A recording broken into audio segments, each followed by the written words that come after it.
আমার নাম তনুজা, আমি মধ্যমগ্রাম থেকে এসেছি। আমি একটা ক্যাফে অলরেডি চালাই। তো ম্যাম আমি বিজনেস পারপাসের জন্য সেরকম শেখার কোনো ইচ্ছা ছিল না, বাড়িতে নিজের ইচ্ছায় কেক বানানোর ইচ্ছার জন্য এসেছিলাম।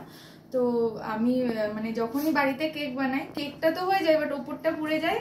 মানে বাবা অলরেডি সবসময় বলে যে কেক বানানোর দরকার নেই, দোকান থেকে কিনে আনো। বাট ফার্স্ট টাইম আমি মানে যেদিন প্রথম 2 দিন ক্লাস করেছি, তারপরে আমি গিয়ে নিজের একটা কেক বানিয়েছি। অ্যান্ড সেটা আমার বাবা, মেনলি আমার বাবা স্পেশালি বারবার চেয়ে খেয়েছে, কেকটা শেষও হয়ে গেছে একদিনেই জাস্ট। তো আমি আশা করছি আরো ভালো কেকই বানাবো। আর আমি বেসিক্যালি ম্যামের প্রথম দিকটা জানি না, তবে আমি অ্যাজিউম করছি যে ম্যাম যখন হয়তো ফার্স্ট এই বিজনেসে এসেছিল, আমি এখন যেরকম ম্যাম হয়তো ওরকমই ছিল। আমার এটা পার্সোনাল মতামত, বাট আমিও ম্যামকে অনেক বেশি পছন্দ করে ফেলেছি, অনেক বেশি মিসও করি। Thank you ma'am.